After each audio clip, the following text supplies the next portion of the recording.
그런데 그거 아시나요? 자신감이 없고 안 한다고 하는 이 친구들도 사실은 너무 해보고 싶은 마음이 크다는 거예요.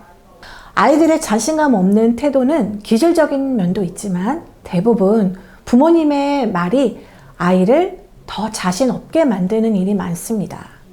아이가 자기 자신을 믿고 스스로를 가치 있게 여기게 해주는 방법은 뭐가 있을까요?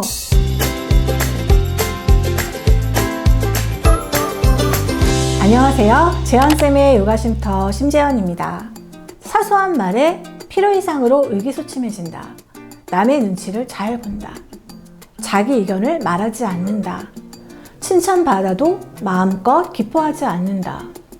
실패가 두려워 도전을 하려고 하지 않는다. 혹시 우리 아이가 이런 점이 있어서 고민 중이신가요? 이런 고민을 가진 부모들은 하나같이 우리 아이가 자신감 있는 아이였으면 좋겠어요 하고 바라십니다. 자신감은 무엇일까요? 자신감이란 다른 사람의 판단이 아닌 자기 자신을 믿고 스스로를 가치 있다고 여기는 믿음입니다. 아이가 자기 자신을 믿고 스스로를 가치 있게 여기게 해주는 방법은 뭐가 있을까요? 제일 먼저 부모님이 아이를 믿어주셔야 하는 게 필요합니다. 우리 아이는 아직 어리니까 혼자서는 못하니까 잘 울어서 등등의 이유로 믿지 못하고 아이의 할 말과 할 일을 부모님이 대신해주고 있진 않으신가요? 혹시 주변 사람들에게 나쁜 평가를 받을까봐 미리 먼저 단속하고 가르치시진 않으시나요? 아이들의 자신감 없는 태도는 기질적인 면도 있지만 대부분 부모님의 말이 아이를 더 자신 없게 만드는 일이 많습니다. 우리 아이가 자신감이 없어서 걱정이시라면 한번 나의 말과 행동을 돌아보는 것이 필요합니다. 첫 번째, 아, 그렇구나. 많이 힘들었구나. 경청과 수용해주기. 현장에 있을 때 저는 자신감이 없는 아이일수록 말과 행동을 더욱 조심해서 다가섰습니다.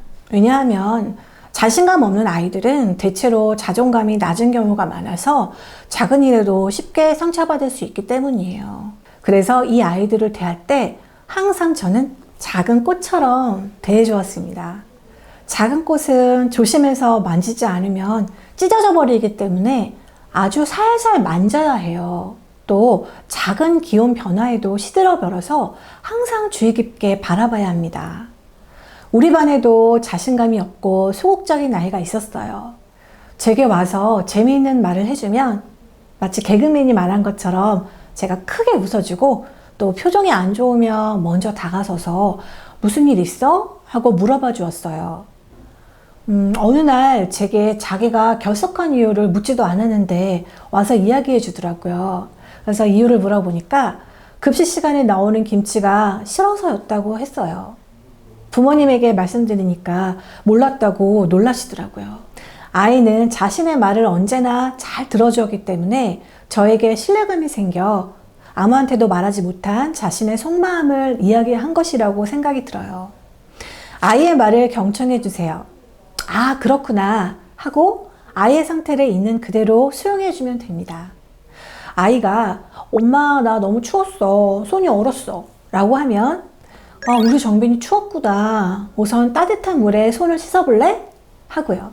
먼저 아이의 마음속에 우리 부모님은 내 이야기를 잘 들어줘 라는 믿음이 있으면 다른 사람에게도 점점 자신의 의견을 말할 수 있게 됩니다. 이 말을 사용하려면 먼저 하셔야 할 것이 있어요. 그건 바로 아이를 평소에 잘 관찰하셔야 합니다. 불편한 상황에서는 자신의 의견이나 생각을 더 말하기 힘들어하기 때문에 평소에 우리 아이의 표정이나 기분을 잘 살피고 물어봐 주세요. 두 번째, 엄마는 네가 결정한 것을 제일 좋아해. 자신감이 없는 아이는 결정을 쉽게 내리지 못해서 우물쭈물해요. 이것을 바라보는 부모는 답답해서 대신 말해주고 싶으시죠. 하지만 조금만 기다려주시고 이렇게 말해주세요. 엄마는 너를 믿어. 네가 잘 결정할 수 있을 거라고 생각해. 가끔 네가 잘못 결정할 수도 있을 거야. 그때는 고치면 되니까 너무 걱정하지 말고 네가 하고 싶은 대로 해봐. 엄마는 네가 결정한 것을 제일 좋아해. 이 이야기를 할 때는 가볍게 웃으면서 말해주세요.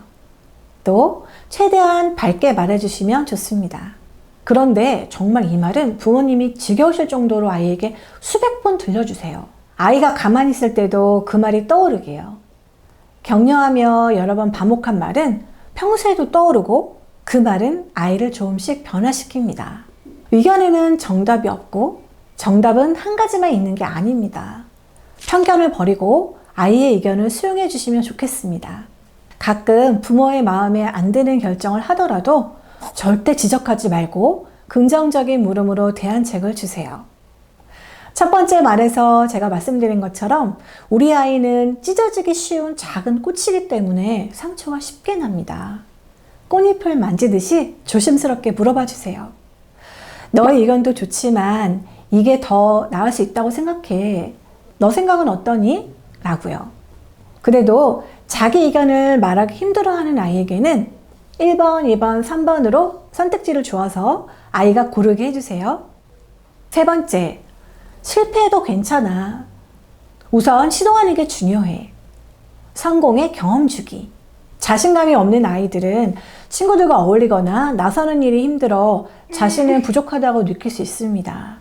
이럴 때는 나서는 것이 힘들거나 자기 의견을 쉽게 말하지 못하는 것이 잘못되거나 부족한 것이 아니라는 것을 아이에게 알려주셔야 합니다. 사람마다 생김새가 다르듯이 서로 다를 뿐이라고요.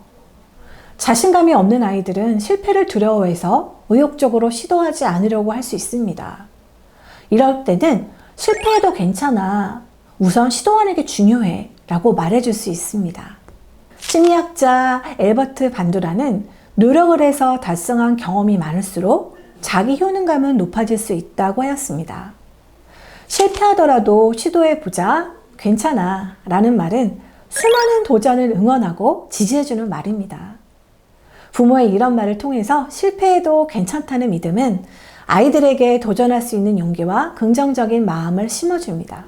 그러기 위해서는 실제 성공 경험이 필요한데요. 저는 현장에서 일부러 자신감이 없는 친구들에게 나서서 할 수 있는 기회를 더 많이 주려고 노력했어요. 그런데 그거 아시나요? 자신감이 없고 안 한다고 하는 이 친구들도 사실은 너무 해보고 싶은 마음이 크다는 거예요. 막상 나와서 못한다고 해도 하고 싶을 때 말해 하고 격려해주면 나중에 슬그머니 손을 들고 하고 싶다고 해요. 이렇게 무언가를 해보는 경험, 성공 경험이 여러 번 누적되면 아이는 긍정적으로 변화해 무엇이든지 할 수 있다는 마음을 가질 수 있습니다. 긍정적인 자아상은 말로만 생겨나지 않고 경험으로 생겨납니다. 경험을 많이 할 수 있도록 우선 집안일부터 참여시켜 주시면 어떨까요? 집안일을 하면서 아이에게 작은 성공의 기회와 칭찬할 기회를 많이 만들어 주세요. 부모를 도와서 아이가 할 수 있는 집안일은 다음과 같습니다. 식탁에 가족 수저 놓기, 설거지할 때 물로 헹궈주는 일, 과일을 물로 씻기, 분리수거, 자고 난 침대에 이불 반듯하게 놓기 또는 개기, 새수건, 새휴지 갈기, 아빠와 세차 같이 하기, 화분에 물 주기, 동생 옷 입혀주기 등이 있습니다. 집안일을 아이에게 도와달라고 할 때는 뭐뭐 해주지 않을래? 같은 권유형으로 해주시고요. 수행한 후에는 꼭 칭찬해 주세요. 제가 좋아하는 다이애나 로먼스의 시가 있습니다. 제목은 만약 다시 아이를 키운다면인데요. 오늘은 시를 한번 짧게 들려드리고 마칠까 합니다. 여러분도 한번 들어보세요. 만일 내가 아이를 다시 키운다면 먼저 아이의 자존심을 세워주고 집은 나중에 세우리라. 아이와 함께 손가락 그림을 더 많이 그리고 손가락으로 명령하는 일은 덜 하리라. 아이를 바로잡으려고 덜 노력하고 아이와 하나가 되려고 더 많이 노력하리라. 시계에서 눈을 떼고 눈으로 아이들을 더 많이 바라보리라. 더 많이 껴안고 더 적게 다투리라. 도토리 속에 떡갈나무를 더 자주 보리라. 덜 단호하고 더 많이 긍정하리라. 힘을 사랑하는 사람으로 보이지 않고 사랑의 힘을 가진 사람으로 보이리라. 오늘도 요가 하시느라 고생 많으셨습니다. 오늘 요가 쉼터에서 편안한 시간이 되셨기를 바라요. 다음 쉼터에서 만나요. 안녕.